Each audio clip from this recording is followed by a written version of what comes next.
Welcome back to Season 3 of ASD Market Week's podcast, Let's Talk a Little Shop. With your host, me, Emily Lewis. We're going to tackle the hard subjects. So buckle up and get ready for Season 3. We're going to have a lot of fun. Welcome back to ASD Market Week's Let's Talk a Little Shop podcast.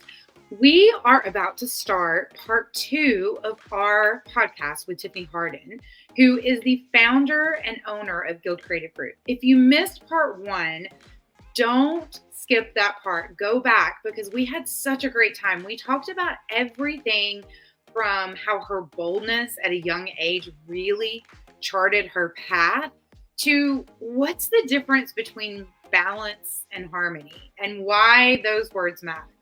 So let's jump into part 2 with Tiffany, where we really dive into the influencer market, what an agency does, how to work with influencers, and everything from collaboration to diversity and why it all matters. So enjoy. Combined. Mm-hmm. I want to shift just a little bit into this idea of the creator economy and what you do on a day-to-day basis. And, I read an article the other day from the brilliant Rakia Reynolds, who owns Sky Blue Media out of Philadelphia, who's amazing. I've had the pleasure of working with her and meeting her, and she's just such a fantastic woman. But she wrote an article for Fast Company, and it said something like 165 million creators joined the creator economy in 2022. That is a staggering number. So this is something, influencers and creators are something that is not going anywhere. What's your advice for companies that are still scared to dive into the creator economy or work with influencers? Well, the short answer is you have to know what you want, know? And I think that the creator economy kind of blew up because of D2C businesses. It's like, here's a shampoo, please go talk about my shampoo. Here's the affiliate link, go off, and using micro and nano influencers to do that. And, tracking conversions through that point of sale. And that's why it blew up. But there is even more creators that are not interested in doing that kind of work and that kind of being used for sales in that way. They might be more interested in being, being used and worked with because of whatever authority they have in their special interest. And that might be a different type of activation, And so, I think when brands are thinking about working with influencers, they have to also think about what do they want out of this? Because influencer marketing is it's souped up word of mouth marketing, right? And so in that, influencer marketing is a top of funnel, activity. Yeah. And it's like getting real nerdy marketing, but it's no, I love it. This is definitely what I want to talk about for all the marketers out there. Let's go there. And if you're not careful, and especially when you're first starting, you want it to be top of funnel because you want to understand, do audiences respond to this work? And if they do, then you should have, if you're a sophisticated marketer, you probably also have an opportunity where when somebody uses, let's say somebody, you work with an influencer, they have a link, somebody follows that link, you should know as a marketer how many users have followed that link from that time, Yeah. You should be able to capture information, if possible, from that activity. Yeah. The influencer did their job. They posted, they did the creative content, they did their job. They are not your sales and marketing rep. And I think that's good to hear, though. That's good to hear. I think a lot of marketers are like, oh, well, this person didn't do. It's like, no. You didn't pay them. They were paid to create a post about this product. And that's what they did. Got What it. ends up happening is directly connected to the team and Got how it. well your systems are in capturing that person, that email address, that whatever, because now that they're in the funnel, it's not up to the influencer to do anything. Yeah. It's up to your systems, your marketing team to be like, oh, now that they know about this, Yeah. now we have their email address. Now they can make a sale.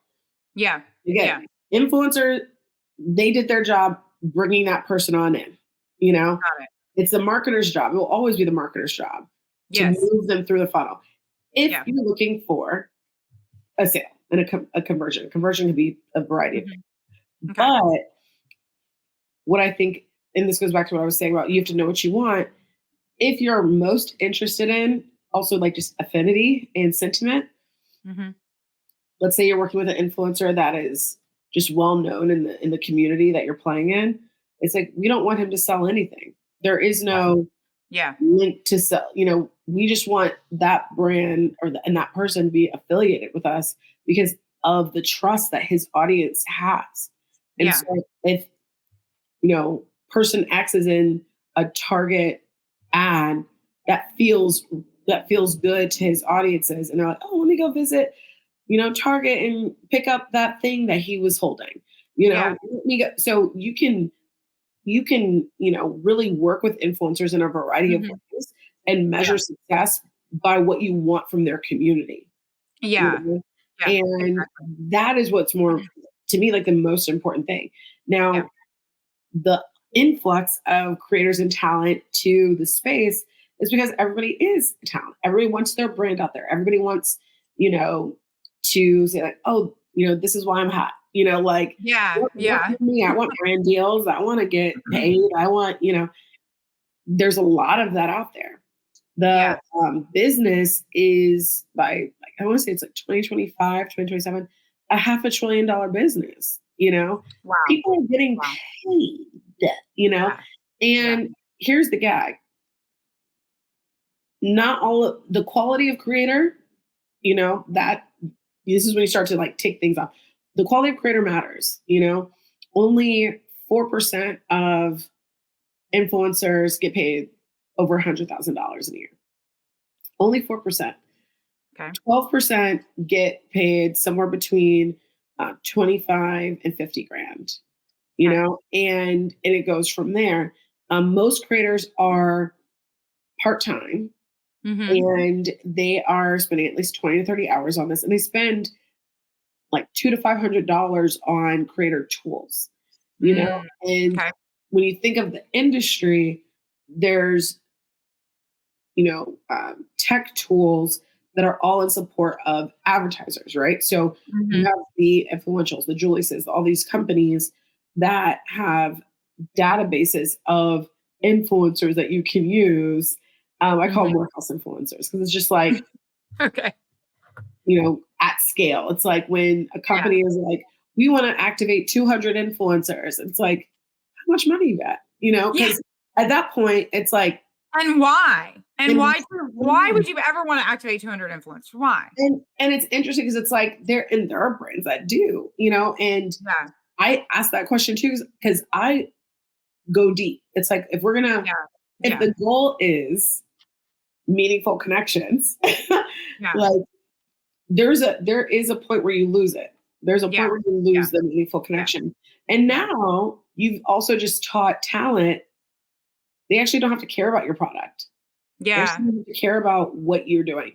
They just have to be like, this is great, buy it, thanks. You know, like and again, goes back to the brand. What do you want? You know? I've seen some really great influencer activations, whether they're like influencer dinners or like demo days, like just really cool opportunities to build relationship. So then the next ask that comes, it's like, hey, can you do this UGC thing? Or hey, can you do whatever? It's like, oh yeah, I loved working with you guys. I loved this. Like, and it's much more easeful in building the relationship that can last for a long time. One of the venture that I'm entering into next, it's a startup called Represent, because most creators are unrepresented. About 73% of creators are unrepresented. Oh, wow. Okay. And those creators that are unrepresented are most likely to have less deal flow. They're less money. And why are they unrepresentable? Sorry to interrupt you, but why are they unrepresentable? Because they may not be bringing in the sort of like the book of business, you know. Got it. Okay. If you think about it, let's say I told you like, I think it's like 12% of folks are making somewhere between 25 and 50 grand a year. That's still, you know, it's still not a lot of money. And when you take 20% of that for a talent manager. Yeah, that's tough. Yeah. So, some folks opt out of being managed because they need to keep the money. Yeah. They need to keep the money. And that also puts them in a position where they might be more open to some predatory behavior with some companies, you know? They are also in a position where, you know, they may not be able to get in front of different organizations because it's cold, you know, versus someone who has a relationship with that brand or whoever and say like, oh, you know what, we should totally work with so-and-so and da da da da. It's like, okay, sure. You know, it's relationship driven, you know, and Represent My Startup is all about helping these creators create sustainable careers so that they can actually grow their network through, you know, expert mentors and professionals and also tools that support them, whether it's pricing calculators, contract readers, you know, things like that. So they have at least an opportunity to, you know, even if they are unrepresented, they have an opportunity to like have almost like it's not a pocket talent manager, but like something somewhere where they can get some great advice on demand when they need it.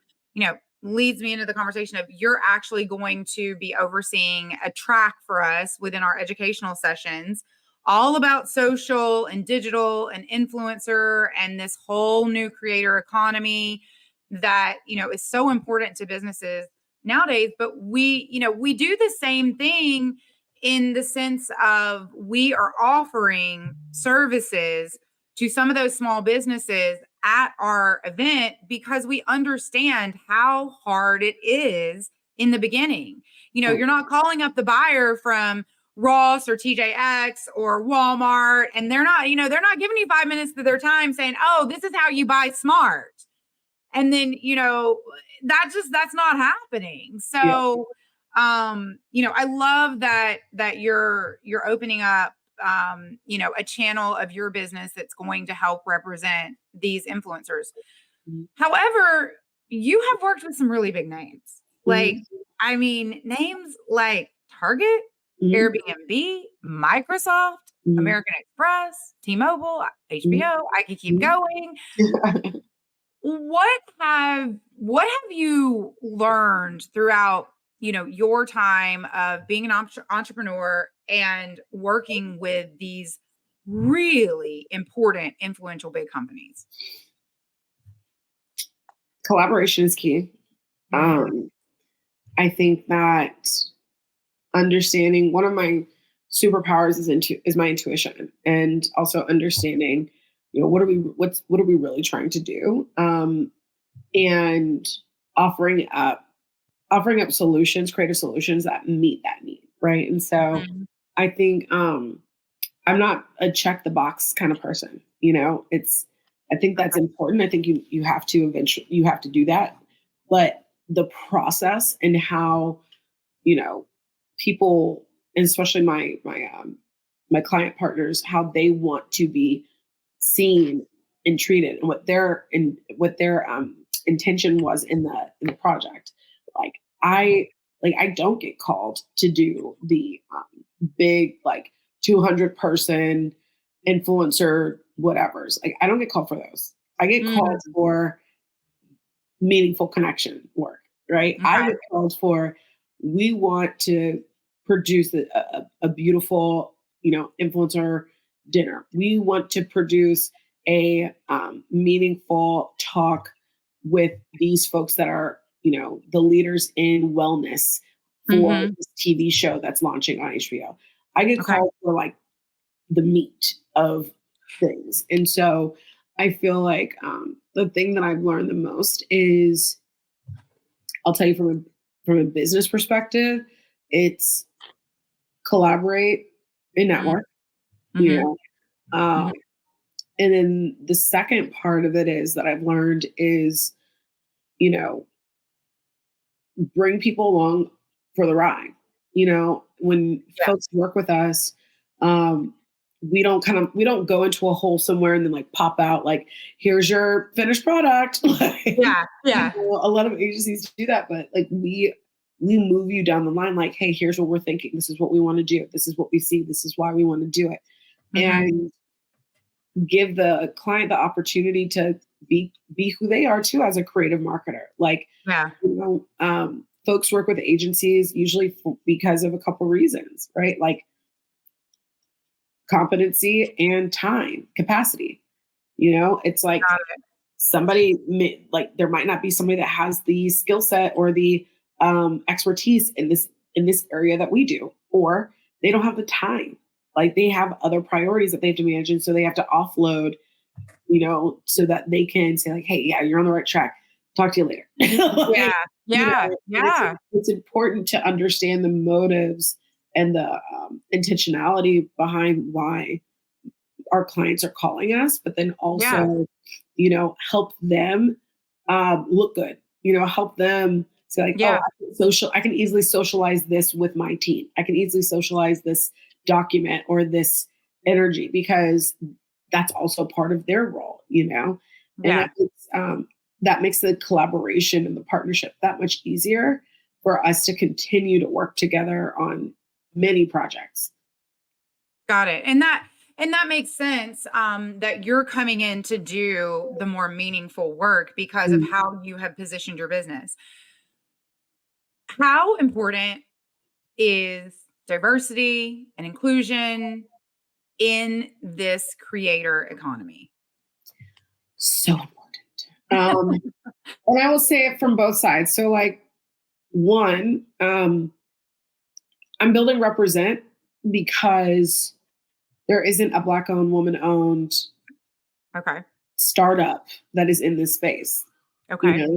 And one of the biggest reasons why I'm doing this is because I genuinely believe that when people use their social and creative capital, we can change the wealth gap.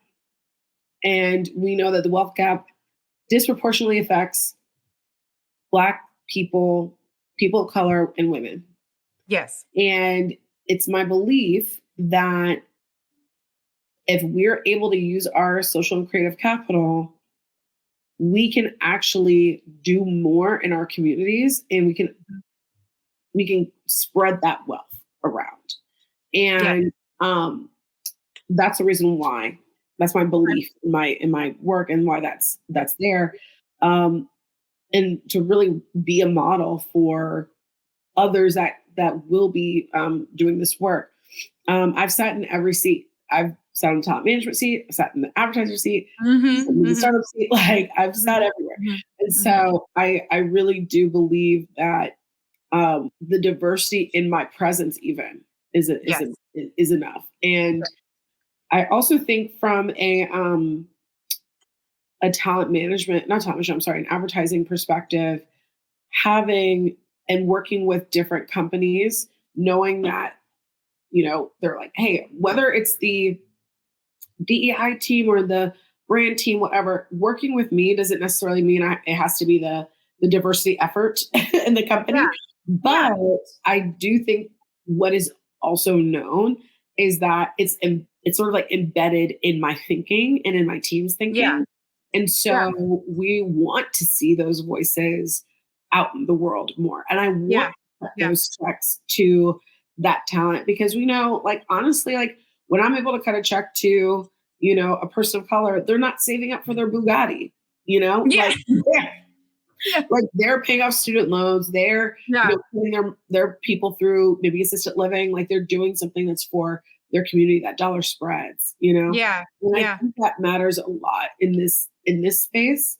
So diversity inclusion means a lot in the sort of tangible, practical elements, but Yeah. even more so in the diversifier initiatives that companies can have. Because Yeah. what I didn't learn until a little bit later in life, especially as an entrepreneur, is I thought of like diversifiers as like waste management, like, you know, or some like a government contract. I didn't know I fell into that category. Yeah. Yeah. as, Yeah. as creative services. Like I was like, Yeah. that's not me too. And Yeah. what has been so beautiful about that has been, you know, the fact that I've been able to really own that space as a creative service and Mhm. say, hey, look, like brand XYZ, this is not only is this a great thing for your company in terms of like whatever um, you know, numbers or whatever quotas or whatever you're trying to hit, Yeah. but also you're investing in a small business. You're investing in a sort of a black owned, woman owned business, and you're investing in the creator economy. Like, Yes. and if there are companies that, you know, haven't done that yet, it's like, oh shoot, like we're doing it, boom, boom, boom, boom, boom, you know? Yeah. And I Yeah. think that's sort of the exciting thing about, you know, working with someone like me. And I'll say this other thing, because of my background in the music business, because of my background in advertising, you know, I'm looking at creators who are also influential in real life. Yeah. Like, Yeah. who are we? Like, can they go outside and someone's like, oh, that's so and so. Like, Yeah. I love this person. They have a great X, Y, and Z. Like, they're doing Yeah. something in culture that matters. Yeah. Yeah. And, you know, when the budgets are right, it's like, let's play with those folks. Like, let's get them involved, you know? And Absolutely. I think brands really appreciate that they can get both the execution aspect of, you know, working in influencer marketing, and they can get the creative strategic aspect, Mhm. which you don't always get to have with an influencer marketing agency, you know. Yeah. Yeah. And I really, especially these days where there are a lot of folks that say they're agencies, but really they just have a database of talent. Yeah. And it's like, well, what are the thoughts? Like, why are we doing Yeah. this? What is the cultural Yeah. insight? What is the, you know, like, let's, you know, do that part too, so we can walk folks down the line of why we need to do this. Otherwise, we're just sitting here executing and executing Yeah. with no end in sight Yeah. around what Yeah. is successful. Yeah. 100%. And I mean, I'm going to give the corporate answer sitting in the seat, working in a corporate company. It's good for business. Yeah. Let's just get down to the brass tacks Boom. here. It is good for business and diversity in terms of who you're putting on your front lines, who you're employing, who you're working with, who is representing your brand, all the way to thought diversity on teams. It's good for business. And, you know, people seeing themselves represented has always been and will always be what connects humanity, Yes. you know. Yes. And this is what's so beautiful about culture is I can watch something and say, oh, I can relate to that, and whatever Yes. that could be, you know. Like, I can relate to being a daughter, I can relate to that moment in a father-daughter relationship, I can Yes. relate to, you know, this Black woman, I can relate to her and her braids and whatever happens with her. Like, there's so many different aspects in watching something where Yes. it's like I can relate to that. And I think that same thing with like Little Mermaid, you know. Yeah. There's these aspects of, you know, seeing ourselves in it. And what's so interesting is like with children, they don't care. Like, they care to the extent of like they're not going to write an op-ed on why Little Yeah. Mermaid like, is it good? Yeah. Like, is it Yeah. good? Like, Yeah. Yeah. you know, and you can tell, like, you know, we're the ones who, you know, we're the ones who actually are the problems. Yes, exactly. Yes, as adults, we've been conditioned No in so condition. many ways, you know, with so many different opinions that we don't even know we have until we're challenged or we're put in a situation as it relates to race and culture and wealth Everything. and social class and gender. But yeah, we are the problems. We're the problems because the kids, they're just like, man, that was a great movie. And then my kids are like, oh, now I'm going to dress up as a superhero because I look like him. Yes. You know? And that like joy with children, it feels like it. And that's why I love when people talk about their inner child. It's like, yes, that's what it's about. Like this rev me up. Like, yeah, I'm a superhero. Yeah, I'm a, you know, and it fills us up with art, with joy as adults, because you remember what it's like to have an imagination. You remember what it's like to feel seen and to be like, yeah, mom, I'm gonna, you know, and you're like, yeah, do it. You know, like there's this energy that only children can kind of like do and bring out of us that makes it feel like I'm like grateful. You know, grateful. And we feel grateful for them, you know, like to have these experiences where their joy is, you know, you can see it on their little faces, you know, it's so sweet, you know. They are honestly, you know, being a mom and absolutely the hardest job, but they are the most fun because I'm telling you, I feel like as an adult, we need an excuse to act like kids. Now as a mom, I'm like, I got 2 excuses. I can celebrate Christmas. I can get really cheesy at the holidays. I can love a theme park and not feel guilty or feel like I'm some kind of, you know, like just some weirdo wearing the goofy ears just by yourself. You're like, no, I got kids. It's fine. We all want to be that. We all want our inner child to come out. And when you have 2 kids, you can just do it. It's great. So that's the benefit. Now, you know, it's hard, but I also do want to bring up one instance because I want your opinion on it of where maybe diversity was a bit of a backlash. And that is, and I want to hear your opinion as to whether it was diversity or maybe the management of this campaign, but the Budweiser campaign. So what do you think their biggest misstep was? And how can companies learn from that? You know, I guess I feel so many things. I'm like, I feel like all the thoughts came right into the front of my mind. I'm like, but there's a few things that I feel. One, I think, you know, because it's said and done, it wasn't handled well. I think that everything, to your point earlier, like everything comes back to culture and data. And they put that person in harm's way. Yes. Okay. That is what makes me angry. Okay. Good point. There's already so much harm that comes to that community, and that didn't need to happen there. It was unnecessary, you know? And I think that while this is why people say, you know, folks with good intentions, like the road to hell is paved with good intentions, because good intentions all the way through, but you have to know your people, you have to know your audience, you have to know your culture. And that culture, fortunately, unfortunately, whatever, overwhelmingly represents a group of folks that may not be ready for for that culture to show up. Now, listen, does that mean that there aren't, you know, LGBTQ queer folks that drink Budweiser? Or Bud Light? Sure, there are. It's the most basic thing that you can get on tap. Exactly. It's everywhere. It's everywhere. It's like matter if you're in a red state or a blue state. It's out there. Like, Bud Light's fine. It's like, it's all y'all got? Okay, got it.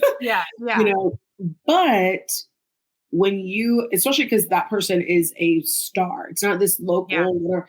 This person is a star. And so I think the misstep was not looking at I can't imagine that they looked at the data set. They looked at, you know, who people, I can't imagine that they did social listening, looked at the data set and said, you know what? Delete. I can't imagine that. So the misstep was moving forward with this person, creating also the other misstep was there's way too many people who had to have been about it. This would have been fine if this accident didn't happen. Yeah. So a lot of people in the team said yes.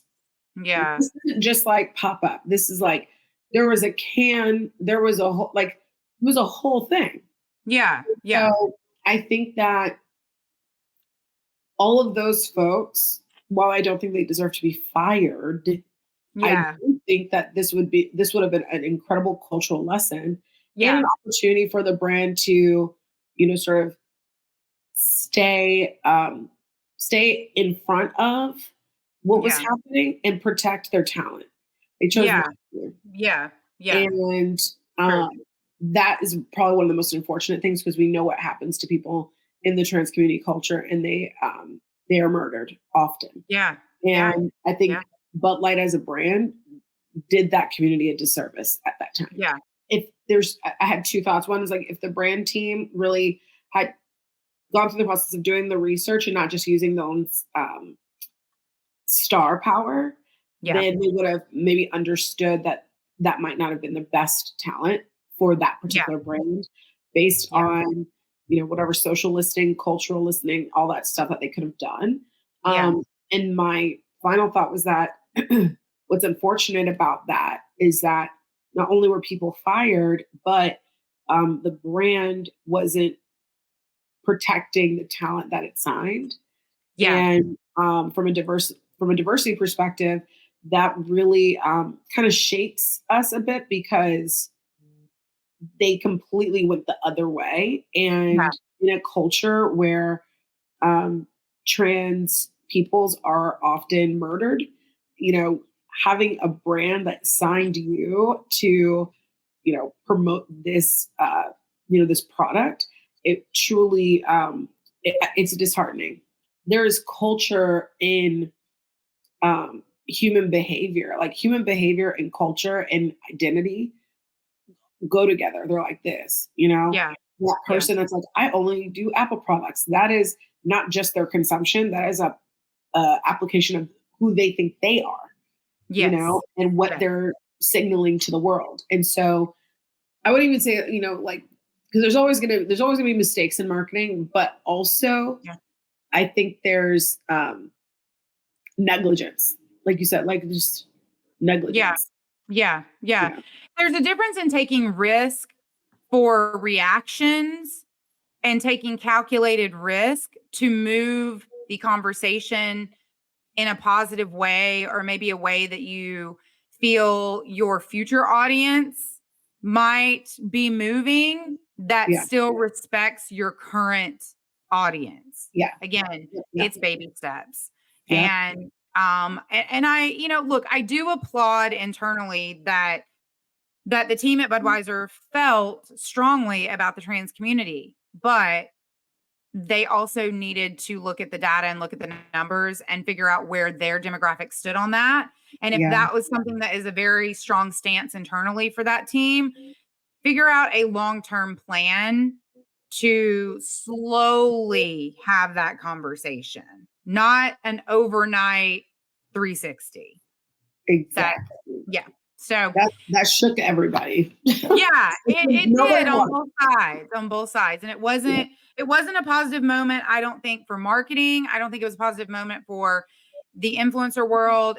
And it really wasn't a positive moment for Budweiser or the, Dylan Mulvaney, who was the trans talent. All right. Well, like I said, I could talk to you all day long, but I do want to ask a few really quick kind of lightning round questions in the end. But wrapping this conversation up, what is it that you hope to accomplish with Guild Creative? If you could leave a mark, 10, 15 years from now, what would that mark be?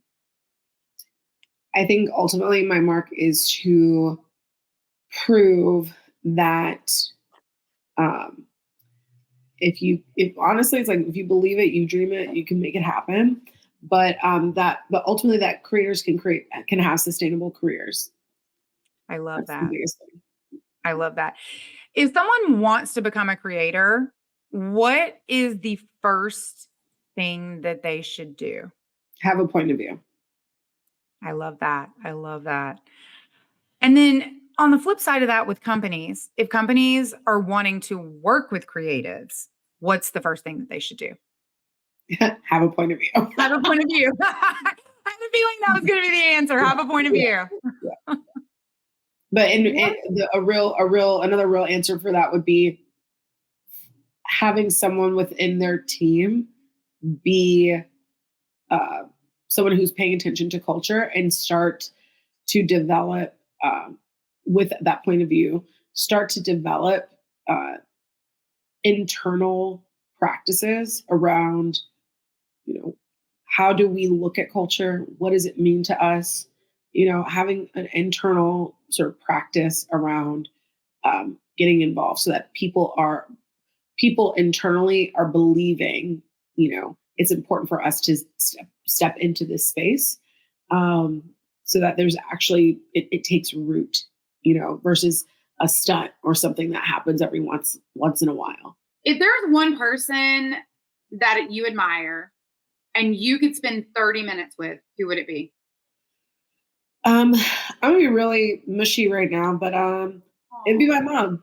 Yeah, I lost her in 2020, and if I got 30 more minutes with her, I would just sit there and just hug on her, love on her. Aww. Don't even have to say nothing.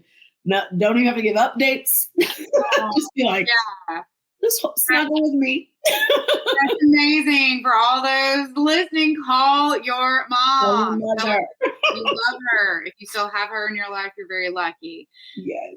All right. Well, the last question, I'm even hesitant to ask this because I feel like you were so bold and so ahead of your time. But what piece of advice would you tell your 18-year-old self today? Oh, girl. I would start it that way. Oh, girl.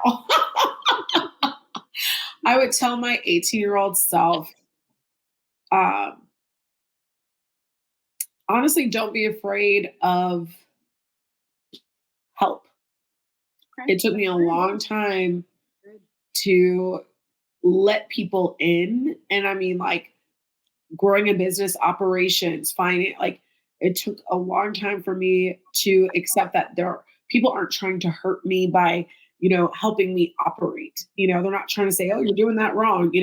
It's understanding that you are creative and you are a creative professional and you are going to need support and help. So get interested in bringing those types of people along for the ride with you.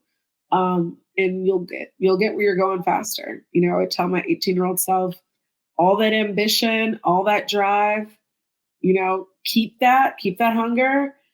Also, allow yourself to get smart, allow yourself to open up and let people help you. I love that. Tiffany, thank you so much for the time today. This has just been such an amazing conversation. Yeah.